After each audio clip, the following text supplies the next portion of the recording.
Welcome to the inaugural episode of Arcade Academia. I'm Emily Reuben. And I'm Daley Wilhelm. And we are two lifelong scholars finally using our journalism backgrounds and master's degrees to do something more than just writing another gaming hot take. Arcade Academia isn't a gaming news podcast. Each episode is an exhaustively researched deep dive into scholarly examinations of video games. This first episode concerns the legacy that video games will leave behind. We had the privilege to speak with Phil Salvador, the library director of the Video Game History Foundation, and Andrew Borman, director of preservation at the Strong Museum of Play. So I'm the library director of the Video Game History Foundation, which very broadly means that I'm in charge of our collections. When we were founded about 8 years ago, our founder, Frank Cifaldi, had built up this collection of video game magazines and ephemera and development materials, but there wasn't really, like a long-term plan for well, here's how we're going to make it accessible, here's how we're going to catalog it. So they hired me as a librarian who, I am a professional librarian. I have a master's degree in library science, but also a lot of expertise in the area of video game history. And I was kind of tasked with the goal of, turning this big pile of stuff we have into a resource people can use for research. And we did finally get past kind of the first milestone on that this year. We just launched our digital library back in January, where people can access a lot of the materials we've been in the process of digitizing and making accessible to people. So a lot of my day-to-day is managing that collection, cataloging things, digitizing things, figuring out how we're going to make things accessible, tracking new things down, and all the work that happens around that. I also have kind of taken on the, I guess you could say, the policy role at the foundation. We've been getting involved with a lot of advocacy efforts around copyright for video game preservation, talking with developers about why it's important, and a lot of that has ended up falling into the work I do as library director.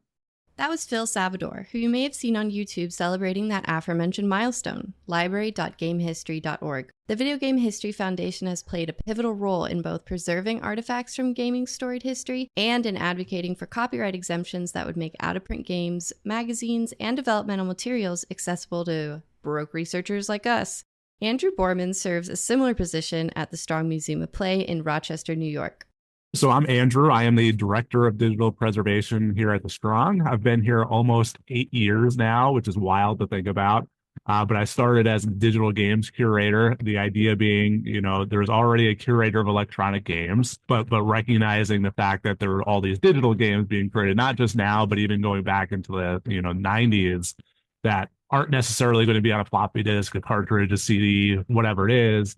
What is it that we do with those sorts of things? But then also addressing the concerns that the physical collection has. Okay, we have all these different types of media, but what do you do with them? You can't do what a traditional museum might and just stick it on a shelf, and when you need it, it's there and ready to go. We know that 20, 30, 40 years from now, a lot of these things are going to stop working. So taking all the steps we need to do to hopefully, have these things be accessible in some form 100 years from now. And it's a relatively new task. Video games are newcomers to the scene when compared to traditional media like art, film, and even television. Throughout our discussions, our guests emphasized how much of the work that they are doing just hadn't been attempted before, even to the point that they had to justify why video games should be afforded the same preservation efforts afforded to art, film, and television. So that was one of the challenges that I had even when I was back in college, is trying to convince people that this matters. I remember doing a poster presentation about preserving prototype games and that sort of thing, and getting the question of why, but not necessarily why in the nice way, but why do you care about this? This is dumb, that sort of thing. Not those words, but, and that was from people that use video games to do all sorts of research and that sort of thing.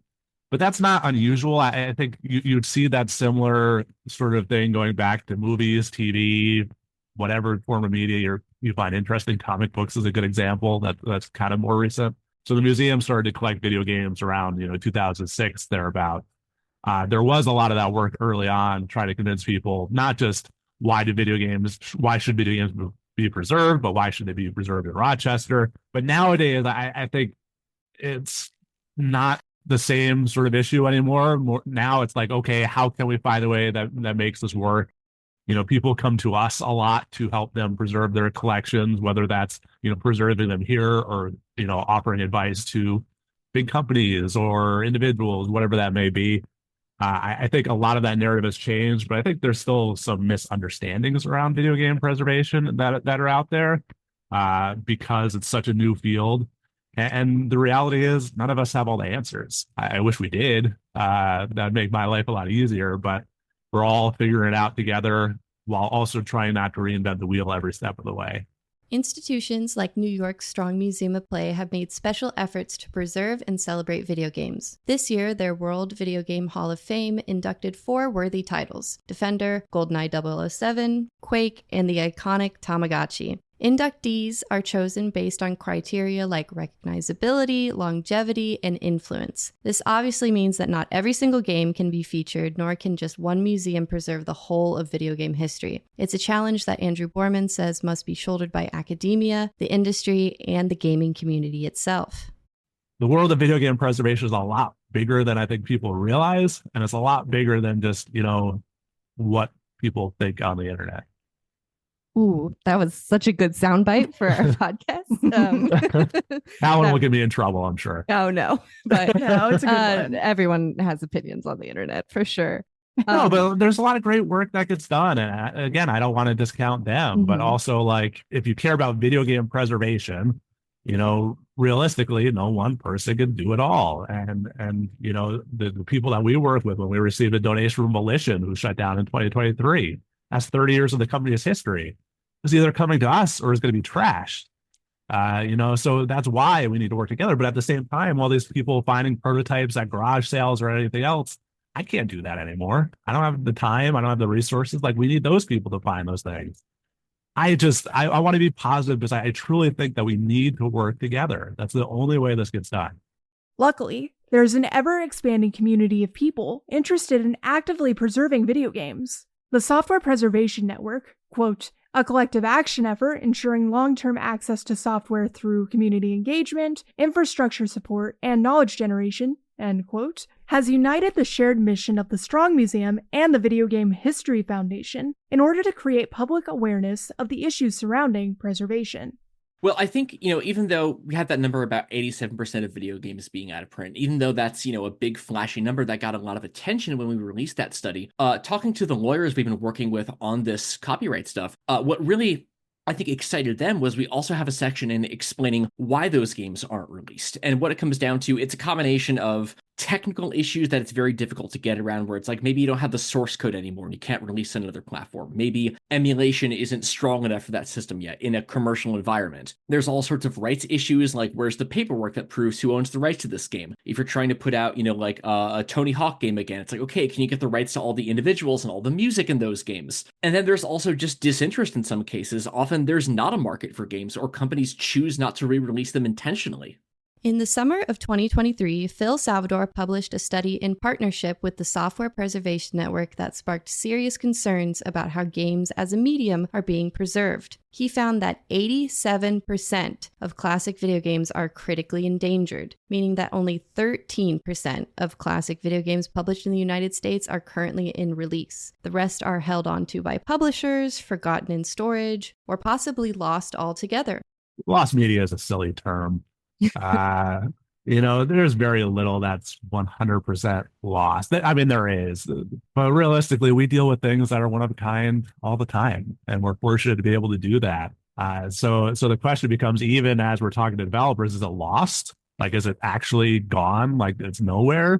Or is it on somebody's desk on a floppy disk that you don't know if it works? And I find more often than not, given enough time, it's less that it's completely lost, but more that it's somewhere. But we're able to work with developers. We're able to work with collectors. People know who we are. We had 700,000 guests last year. Like, we're a huge museum, 400,000 square feet. Stuff can be found. And a lot of it, though, is relationship building. I would love to say I could just call somebody up, hey, send me your stuff, but it's not. It's something that can take years long. I mean, there's things that we receive sometimes that have been in process since before I was here. I've been here 8 years. So it's about the relationship with the people, right place, right time, try to make it easy for people. And then you just don't know what you're going to find. We found, the Super Mario Brothers 3 DOS prototype that id Software, Ideas from the Deep at the time, pitched to Nintendo. That was just in a box. And we had a cataloger at the time. I told her just set aside anything that looks handwritten, anything that looks different. And so she did. And I looked at it, and, the office was on the second floor, and I was walking to the elevator. And by the time I got to the elevator, which was 25 feet, I knew what it was and knew how important it was going to be able to back that thing up. So, it's a weird thing, like never ceases to amaze me, the things that show up, things that still exist. Old formats like floppy disks and CD-ROMs can decay. Old computers and hardware break down. Certain file formats become obsolete. A developer might cancel a project or even decide not to publish their finished game after all. Considering this, there are many ways in which a video game can go extinct and become what is known as lost media.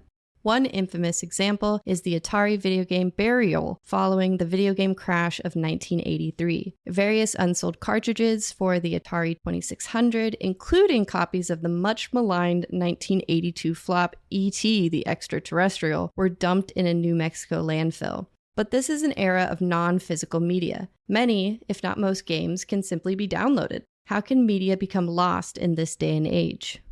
Games can become lost for multiple reasons. One of the most common reasons is simply that older games run the risk of deterioration over time, meaning that simply saving physical cartridges, discs, or cabinets isn't a foolproof method of conservation. Unfortunately, many older games and developmental materials simply became unusable and unable to be played as a result. Another common reason boils down to copyright disputes, but in some cases, games can become lost when they are pulled from the public by developers. In March 2021, Sony announced that it would be shuttering the PSP and PS3 stores on August 21st of that year. They would also be closing the Vita store a few days later on August 27th. This closure meant that users could no longer purchase any digital content, make in-game purchases, or redeem gift cards, though users weren't completely shut out from obtaining already purchased content. They could still re-download previously purchased games, redeem games and PS Plus vouchers, and re-download free titles from PS Plus with an active subscription. Now, this move was highly controversial and met with immediate backlash. Critics feared that this would limit access to many games not available elsewhere legally, conveniently, and for retail price. Of course, this fed into concerns regarding preservation of media on the platform as well. Ultimately, then Sony president and CEO Jim Ryan later backtracked, stating that the PS Vita and PS3 stores would remain open. However, the PSP store closed as previously planned. On his blog, Ryan stated that, "When we initially came to the decision to end purchasing support for PS3 and PS Vita, it was born out of a number of factors, including commerce support challenges for older devices and the ability for us to focus more of our resources on newer devices where a majority of our gamers are playing on. We see now that many of you are incredibly passionate about being able to continue purchasing classic games on PS3 and PS Vita for the foreseeable future, so I'm glad we were able to find a solution to continue operations." But while the vast majority of Sony's digital library remained intact, this positive outcome hasn't extended to every company's virtual shops. On March 27, 2023, the Nintendo eShop officially closed, meaning that no new purchases could be made through the platform. This was a huge deal because the Nintendo eShop was home to many titles that were unavailable anywhere else or only available by shelling out hundreds of dollars on eBay for an old secondhand copy. An example of this would be the first and second generations of the mainline Pokemon series, which had been made available for the 3DS near the end of the handheld's lifespan. Even now, unless you own the original games, this remains the only way to legally play these games without using illegal ROMs. But Pokemon is a billion-dollar franchise. While these games aren't available for the public to purchase at the moment, there really isn't a risk of them becoming lost media. Without a doubt, Nintendo and Game Freak will have the game files and any developmental materials backed up in their vault, even if they aren't available for the public. It's games and software made by smaller companies with smaller budgets that are most likely at risk of becoming lost, and games exclusively released to the 3DS and Wii U eShops were particularly vulnerable. The closure was announced a year prior, which forced gamers and archivists alike to scramble for a solution. Perhaps the most famous example is when YouTuber Gerard Khalil, better known as The Completionist, bought every piece of content on the 3DS and Wii U eShops, an estimated value of $22,791. He then donated the complete archive of 866 Wii U games and 1,547 3DS games, including DLC, to the Video Game History Foundation. So, while many of these games cannot be accessed without physically visiting the Video Game History Foundation, they are safely preserved and therefore not considered lost media.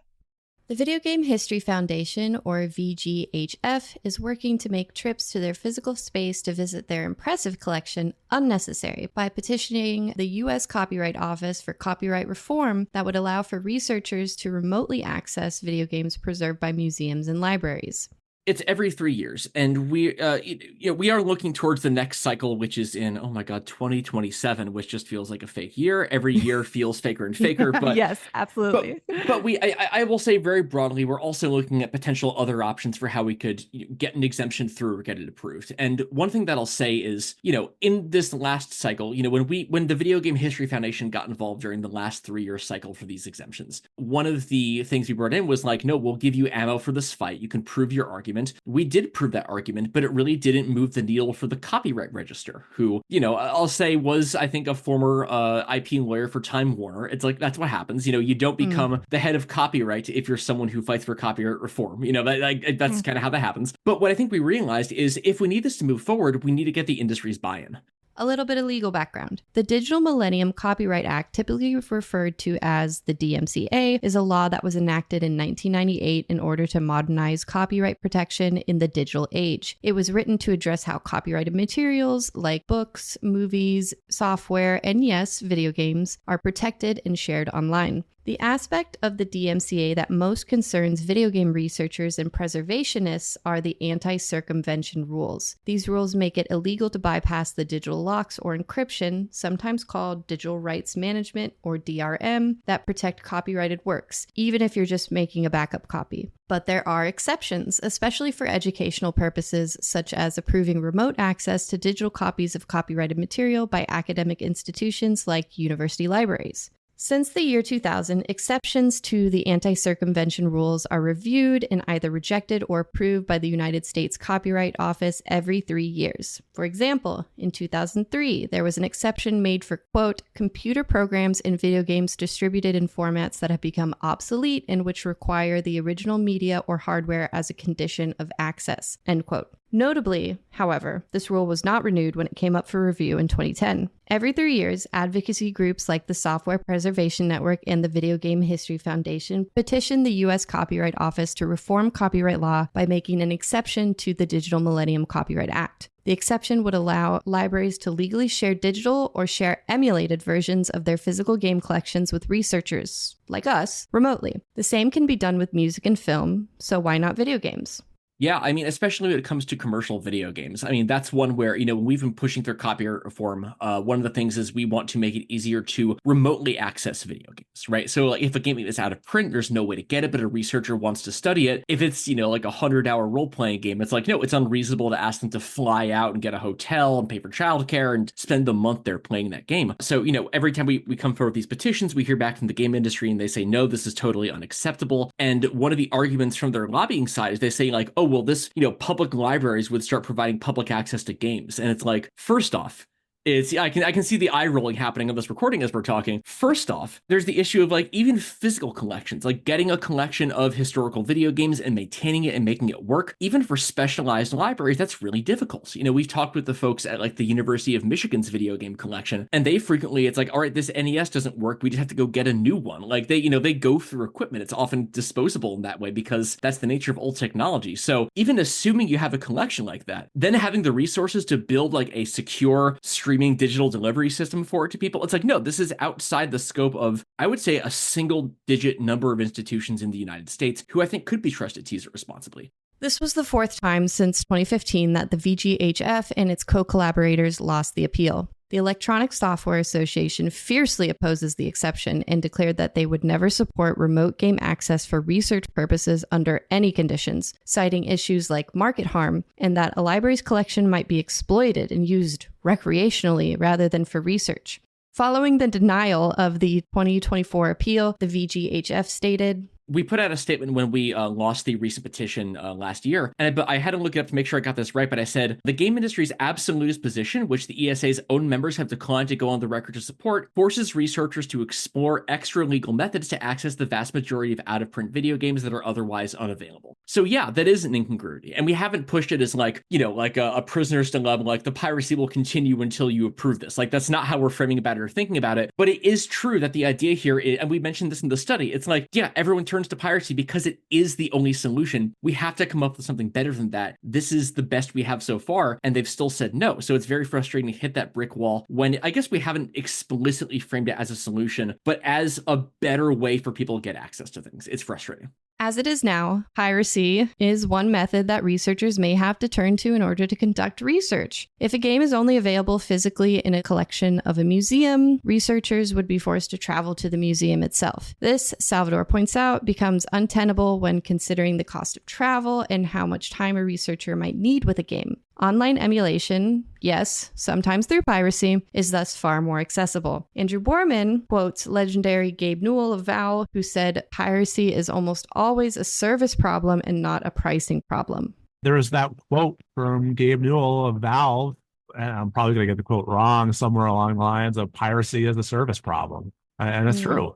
And I don't think piracy is necessarily preservation. Piracy is piracy typically, but it has the byproduct of aiding preservation, right? So, I mean, there are plenty of things that are pirated that aren't accessible now. So piracy alone isn't preservation, but, you know, we use the same tools that they would. If you could back up a cartridge and put it online, I can back up a cartridge and not put it online using the same tool. People are smart. They'll figure out ways of, you know, making things accessible, whether I can't or whether a game studio can. People know where to find stuff. But what about market harm?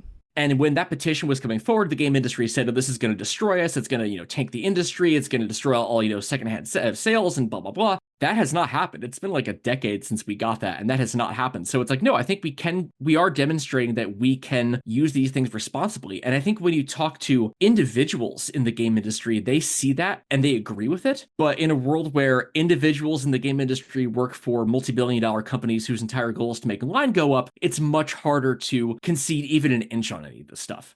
This isn't a case of the industry and libraries and researchers being at odds. Game studios and developers have worked with organizations like the Video Game History Foundation directly, sometimes donating some real gems to the growing collection.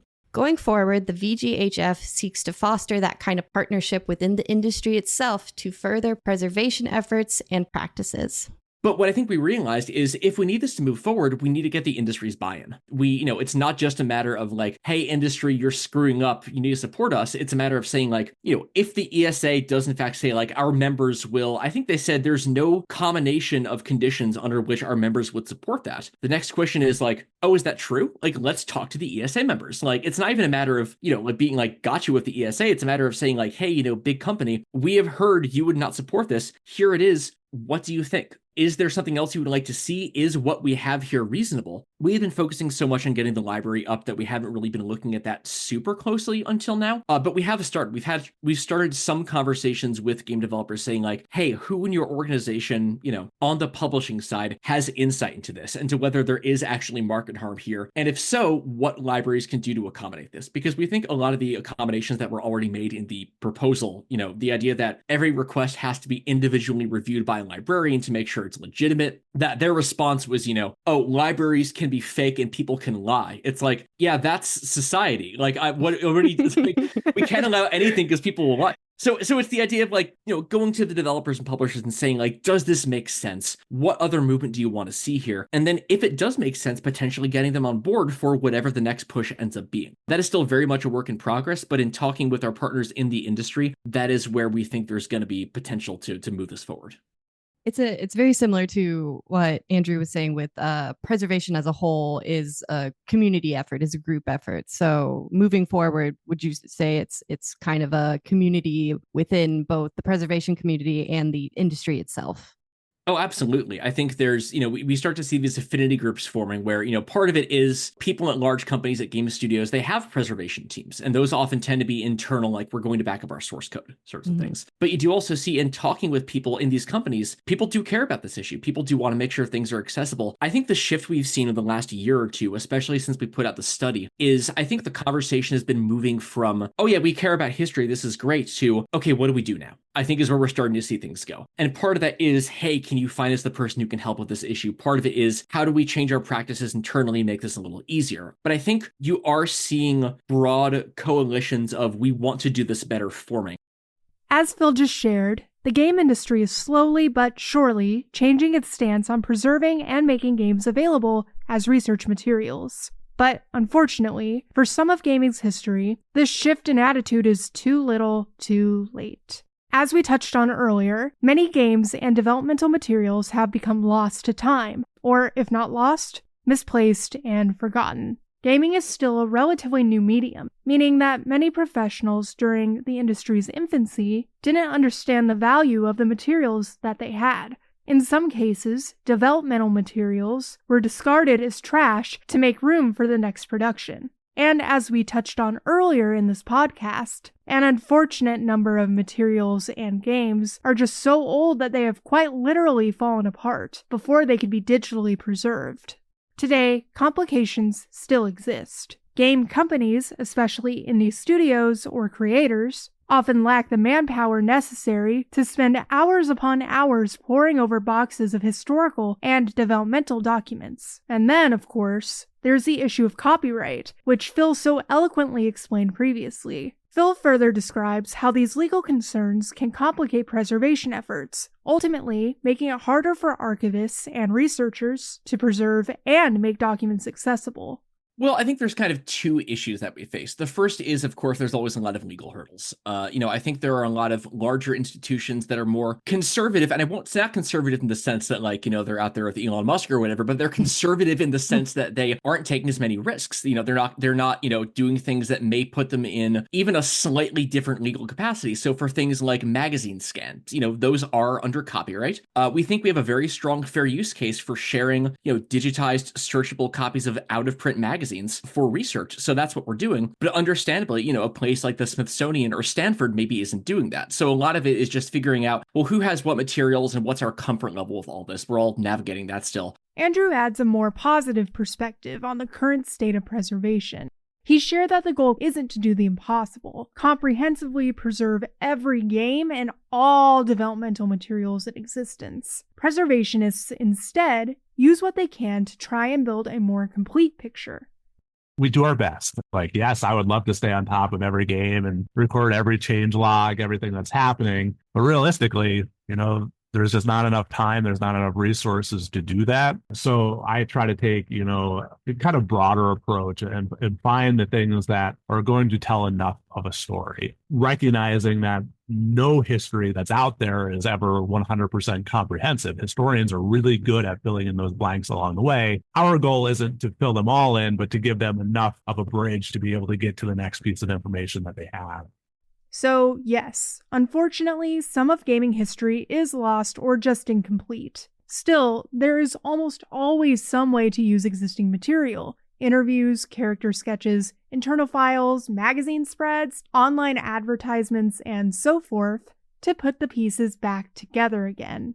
But perhaps the key to assembling this puzzle is support from game developers, a tall order for preservationists, according to Phil.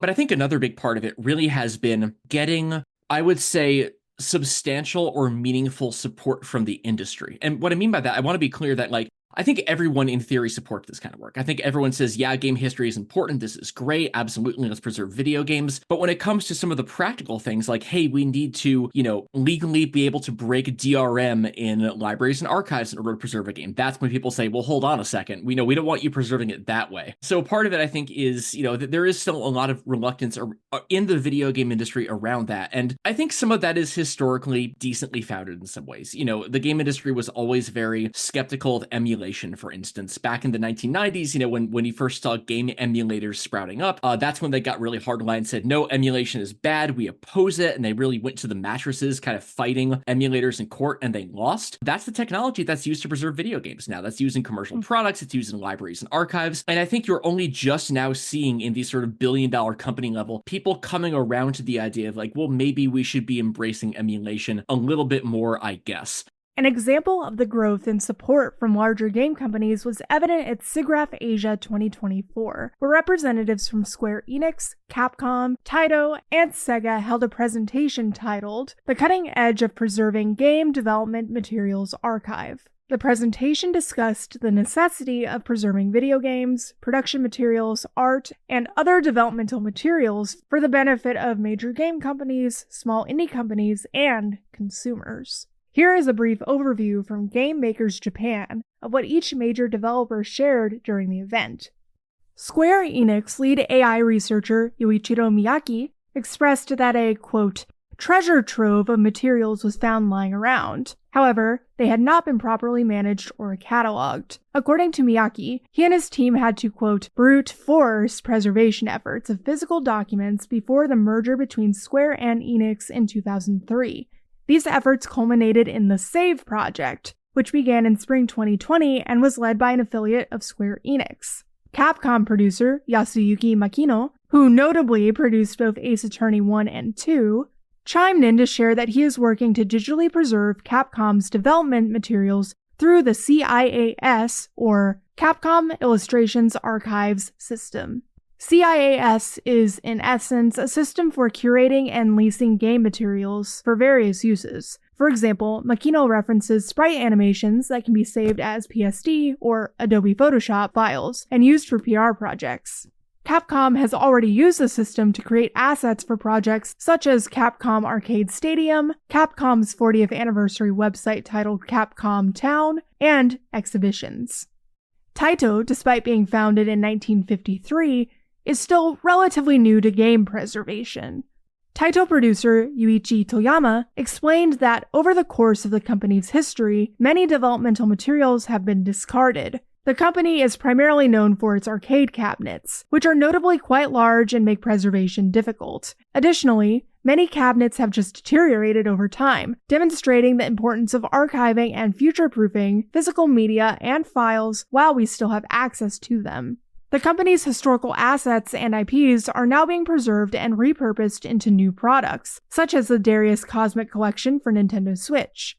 Taito is also using these archival documents for exhibitions, such as the 70th Anniversary Retro Cabinet and AM Machine Exhibition, commemorating Taito's 70th anniversary. Like Taito, Sega's preservation efforts are relatively new, having just started in 2023. According to Sega producer Yosuke Okunari, Sega is dedicated to investing in future preservation efforts. He stated in his presentation that, quote, in the future, we plan to create a comprehensive database that includes Sega's subsidiaries and affiliated companies. We will also add development materials from Atlas, the former Sammy, Technosoft, and other companies to our preservation activities, end quote.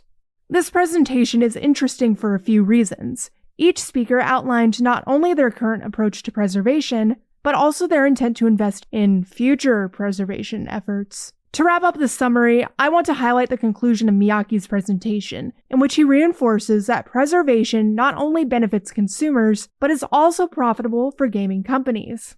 To quote the man himself, organizing past materials will lead to future development. Historical documents can help us understand how the current game has developed. To predict the future, it is important to trace the past. This accumulated history gives us pride in our company. Each job has value, but there is meaning in creating a flow that connects them all.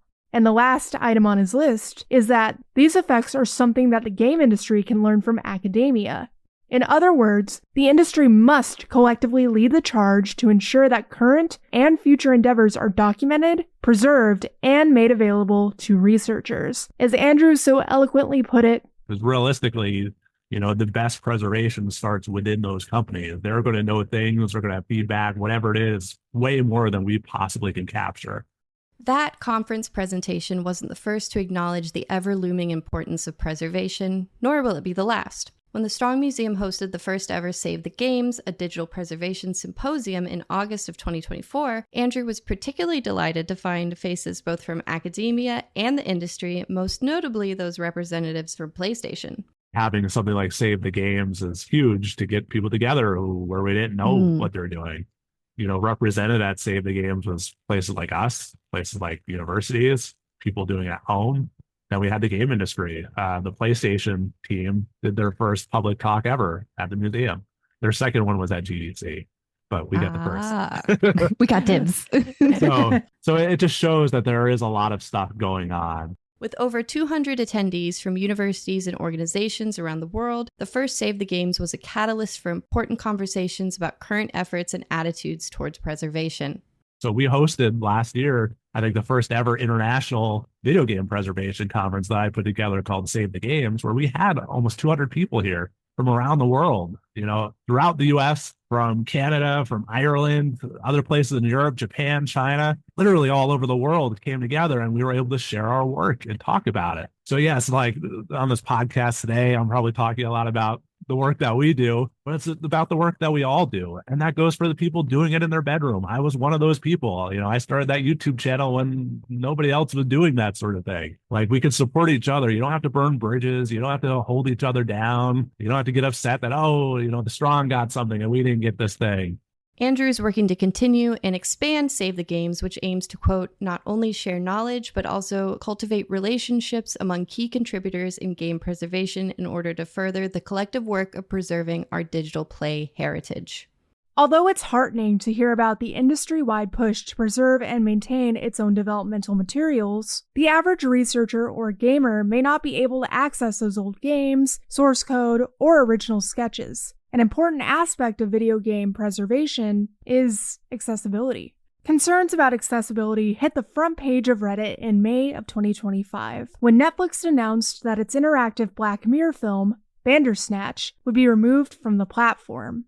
The game-like experience involved branching paths, logic trees, and real-time decision tracking set in a story about a programmer in the 1980s adapting a choose-your-own adventure book. The controversy surrounding Bandersnatch is relevant in an industry experimenting with what constitutes a video game.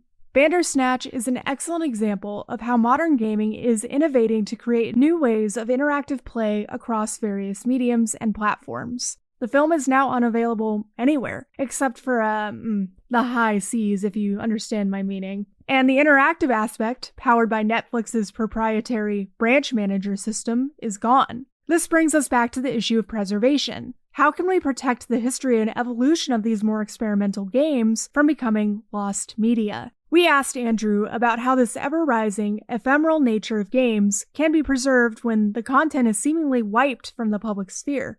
Daley and I had a pretty interesting conversation about what was going on with Netflix's series Black Mirror Bandersnatch. With more interactive media like that, blurring the line between, visual entertainment that you just sit and watch versus you engage with, that's changing the course of video game history. But with the lack of preservation, or the way you define it, the files exist, but they're not commercially available, right? What would you say can be done to kind of change the minds of these big publishers to make it more accessible? I don't think you could change their minds that much. Realistically, it's capitalism, right? If it's not making them money, if it's costing them money, licenses, all that, it's hard to battle against them. But also, you shouldn't rely on simply making a game accessible on a commercial store doesn't mean it's preserved. It can be made accessible to be purchased because of preservation efforts, but simply making it accessible helps preservation, but isn't preservation. Preservation is a specific thing. And I don't want to be a gatekeeper of this is preservation. By all means, argue against the preservation. It doesn't matter. Realistically, though, simply being out there, as we've seen, doesn't mean that's going to be accessible. We could convince the companies, right, that this stuff is important, it should be saved. And for all we know that they have. From leaks that we've seen of other companies, they sure seem like they preserve a lot of stuff. It's just not accessible to the public. And that's something that we have to learn to accept, is that being accessible is, the other side of the same coin that is preservation. Preservation is one thing, access is the other. And the access piece is also made up of different pieces, the audience of that piece. Sometimes it is simply an audience of internal users. Sometimes it's an access of everybody, but they're not the same. And that's really important to understand. But that's also the opportunity to work with them. We have people that have done work with the museum that were part of those sorts of projects before, and we're in constant conversation of trying to find ways of doing more and ways that we can preserve things. Luckily, we don't have to define like, oh, we're only a video game museum. We only preserve video games. Is Bandersnatch a video game? I think it is, but that doesn't matter for us. It's playful, so it's great. But I think there's all these opportunities, and that game's not going to disappear. I have video of Bandersnatch. It wasn't that hard to get at, and there's fans out there recreating stuff. There's a GitHub out there where I can put the video on and it'll just play. Not 100% identical, but close enough to be, good enough. And then we still have all those other bits, right? We have the reaction. We have the reaction to the reaction. We have how people feel when you're taking it down, commercial viability of digital products, whatever that may be. The fact that we're buying licenses, not actually buying products anymore. That's all part of it. And we can do our best to preserve all those things. But realistically, it's not those big games that I'm worried about. Bandersnatch will be fine. It's here, too, that our distinguished guests branched away from each other. Phil has a different take on the accessibility aspect of video game preservation. A question I do have is, Andrew brought up a really good point that kind of made me question my stance on everything. The difference between accessibility and preservation being that just because the public does not have access to a game does not mean it's not being preserved and archived. That made me wonder, about just accessibility in general to these libraries and who would have access to them. And I was curious if you could kind of tell us a little bit about that. I think that's an area where I love Andrew. I think I'm going to disagree with him on that. I defer to a colleague of mine, Bo Ruberg. They're a researcher, historian who's done a lot of great work, and they testified at the 2021 exemption cycle. And I think a really good point they made is that preservation without access is, in practice, still effectively nothing. Like, even though, things are being preserved in the back end, if there's not a way for people to look at it or study it, what good is it doing society? And I want to be clear, this is not an absolute thing by any stretch of the imagination. We have a lot of things we either can't put up or haven't put up. The Strong has a bunch as well. Not everything is ever going to be publicly accessible. Not everything should ever be publicly accessible. But I think that's where we diverge from some other places is we have put digitization and access first for the collections we're building. And that does come with a lot of additional costs, a lot of additional time and labor and other concerns like that. But we think that's where the difference really happens. Like, ever since this foundation was formed, Frank's mission has always been, we want to have a freely accessible digital archive where you can study things. I think there are, vaults like, you can't just go to the Library of Congress and say, hey, give me that 35 millimeter print of Star Wars. I want to show it at home. I think when people, especially in the community, talk about access, like I mentioned, it is often I want to experience this angle. And so I think there is absolutely room for cases where it's like, no, this has to be on ice until we can do something with it. But I think as an organization, we have purposely focused on what can we make access to. And that's where we focus more on things like paper and some of those more traditional materials, digitizing videotapes versus trying to figure out what we're doing with, games. It is kind of funny that we've put a lot of this energy into the copyright petition when we are probably not going to use it a ton. I mean, we do have some game artifacts we want to provide access to, and getting some exemptions that makes it easier, but we're not trying to be an institution where it's like, hey, we have a complete library of PlayStation 2 games. If you need to play them, you can contact us. That's not where we see ourselves. We are much more on what can we deliver people to upfront to them now. And I think that has informed how we develop our collections. Our founder, Frank, also gave a GDC talk this year where he had this sort of 3-star system for how institutions do things, where he had 3 criteria he was rating them on. It was access, curation, and conservation. Is it available to people? Is there an effort to preserve material themselves? And then how are you sort of building that collection intentionally or focusing on certain collections? And, he made a point where it's like the Internet Archive, 5 stars on access, less so on curation. It tends to be people who just put things online, versus the Strong is very good on conservation, less so on access, just by nature of the kind of institution they are. He gave us 4 stars on everything, and I may disagree with that. I may have some qualms with that, but what I will say is where we focus on those things, I think is much more in the access and curation direction. And that's just where we think our strengths as an organization lie. It's like, I have folks in the rare book world who definitely want to debate me on this, but it's like, it's the kind of thing where it's like, you do need conservation in order to make things accessible, but is there a way we can be putting access first above that? And that's kind of, I think, where we see ourselves fitting into the equation right now. Accessibility remains a growing concern for gamers and researchers. Accessibility, or a lack of it, is one of the core contentions of the Stop Killing Games movement. given the nature of our podcast, we'd like to tackle the subject more comprehensively in a future episode. But we would be remiss not to mention a new effort with real legal impact that is so closely associated with the idea of preserving the accessibility of online-only games. There is more attention than ever on video game preservation. Phil's 2023 study served as a wake-up call to both the community and the industry. But Daley and I found, after our respective chats with Phil and Andrew, that there are many reasons to be optimistic about the future of video game preservation. And there's still plenty, like I said, plenty to be upset about. I think the fact that 87% of games are not commercially available is a shame. There's any number of reasons for that, whether it's the cost or whether, tools weren't available, whatever the case may be. It's not commercially viable for whatever reason, so they don't do it. And that's still a shame. Like, as much as I'm like, yes, preservation is this, it's that, maybe isn't that other thing. Fact is that a lot of people just want to play games. And maybe they want to play a game that's not popular, and that's okay. That could be Madden 94 for all I care. Like, the fact that that's not accessible, and that's a game that probably never will be because of licensing, that's a shame. And I wish it were different. There's plenty of games that I like. I liked a game called Lagoon on the Super Nintendo, which was an RPG. You had this tiny sword, not a super popular game, didn't review that well, but I loved it. It was great, right? I think that's a common story for those of us that grew up with not a lot of money, so we didn't have a lot of games to play. We have these favorites that are obscure because they were cheap or a friend had them or whatever the case may be. Those are the games that aren't going to be accessible, and that's a shame. It shouldn't be up to just us at preservation institutions to make them accessible in the first place. A lot of the barriers that both Andrew and Phil pointed out tend to revolve around profitability. We joke that if the concept of libraries were proposed for the first time in the modern day, they would never be allowed to exist or else charge an exorbitant monthly fee. Thankfully, libraries and their mission of providing knowledge and entertainment to the public are the norm. Much of what the future of game preservation boils down to is in establishing new standards and norms.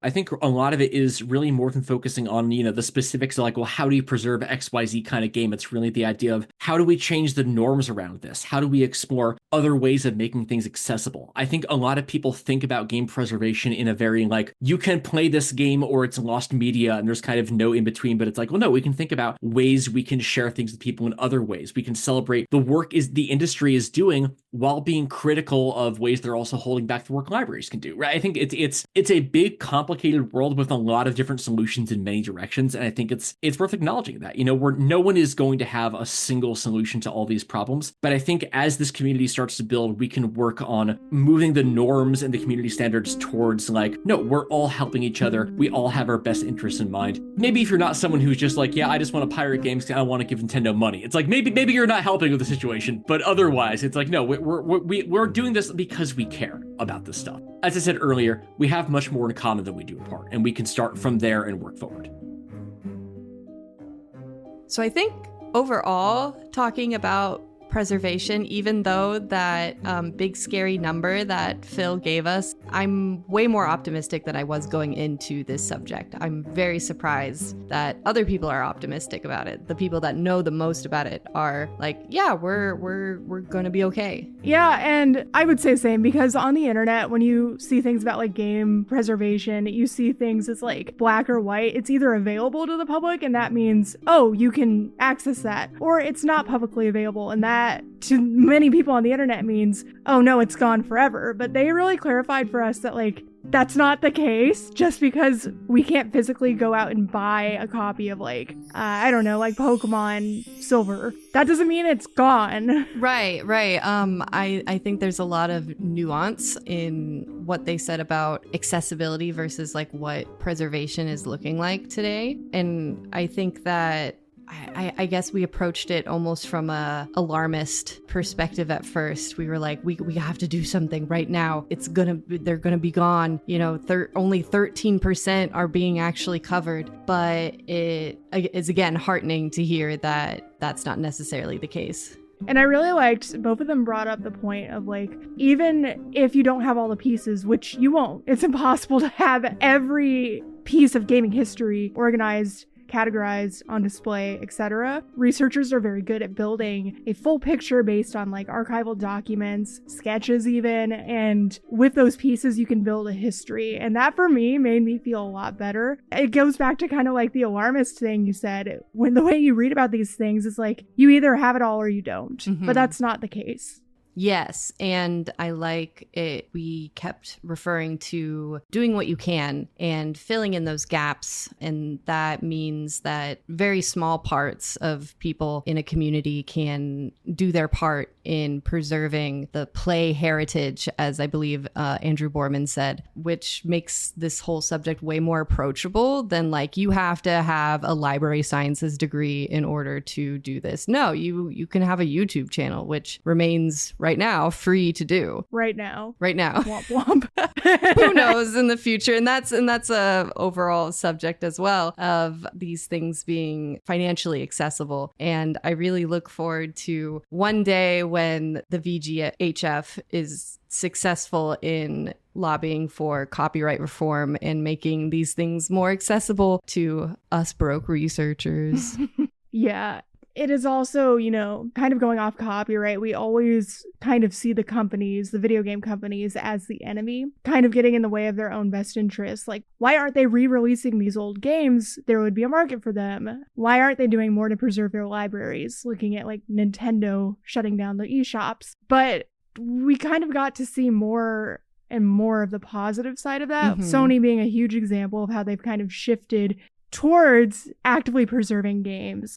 And both of them made a good point of that we all have to work together, and the large majority of that has to come from these companies that have access to all those materials from the get-go. And it's really heartening to see that they are starting to understand what they have and the importance of keeping it safe and secure so it can be studied for future generations. Yeah, I think that future generations are going to be interested in this because we're already running into examples of researchers hitting walls today in subjects that are relatively young in the grand scheme of things, you know, trying to study classic video games and stuff just being either unavailable, lost, or decaying to the point that you have to know how to fix an Atari 2600 in order to access this. I don't think that that's a reasonable expectation of grad students. No. Who are already dreading everything. Yeah, we got enough to deal with than having to figure out how to reverse engineer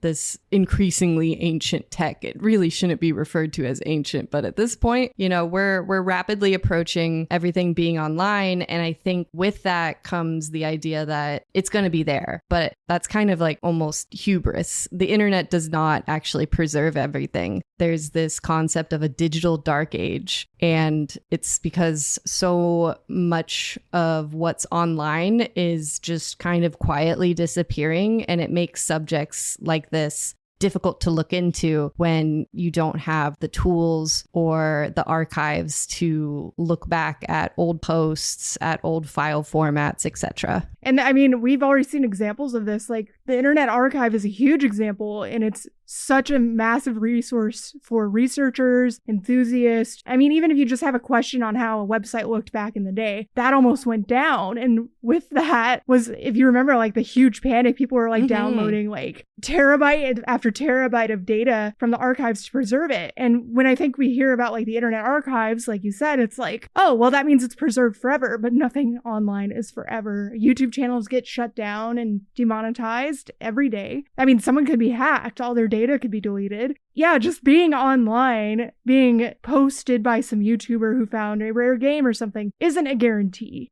Yes. Who's to say that that guy will, you know, take down his video at some point, or that it will just, you know, get lost in the shuffle. I think that there are real concerns with what boosting, I guess, the standards of preservation, which is something that Andrew talked a lot about, which I really appreciated, which, you know, lends itself to that nuance between like, yes, it's a very accessible thing to do to, you know, be like stylize yourself as a preservationist of video games, but there's also experts that are able to apply their knowledge to that and to make sure that it really is preserved for the long run. And like they both mentioned, this is a community effort.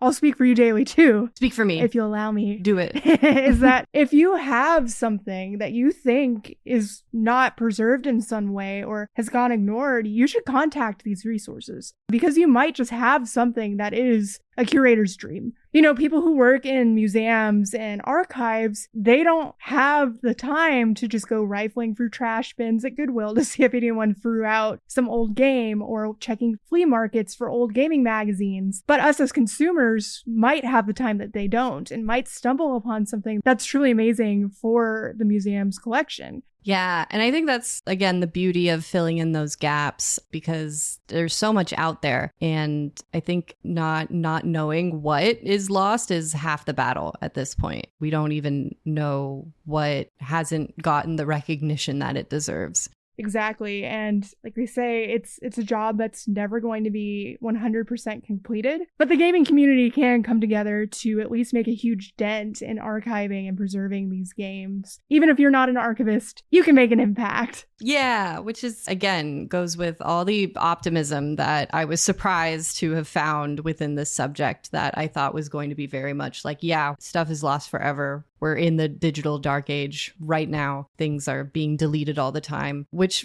does still stand. That is still true. But there is an opposite force of just as much effort being put in toward preventing that from being permanent. Exactly. The scope of preservation is so much more than what you see on the surface. So while a lot of consumers are just focusing on like the game cart, the physical game, behind the scenes, there are people, all of these gaming materials that go back to like sketches from an alpha version, correspondence between different companies, you know, all the materials that typically we as gamers don't think about that can build that bigger picture. Yeah, I was really interested in hearing all the research that you did into what Japanese developers are working toward internally within their companies toward making sure that stuff doesn't get thrown out and stuff is given the, I guess, respect that it deserves, really. Yeah, that for me was a very... I want to say heartwarming. That might be a little too sentimental, but it is. Like I said earlier, you know, we think of like these companies as somewhat of the enemy when it comes to game preservation. But to hear so many big companies like Square and Capcom coming together to be like, okay, but we recognize that we need to change our ways to better protect what we have for future generations. It's a huge step. And I don't think maybe we give enough credit to the progress we have made, both on a consumer scale and by companies. And I also just really loved Miyake made the statement of like, we have to preserve games. And he actually said like verbatim, please preserve your developmental materials. So now we have direct calls from inside the industry that are prompting people not to throw anything away.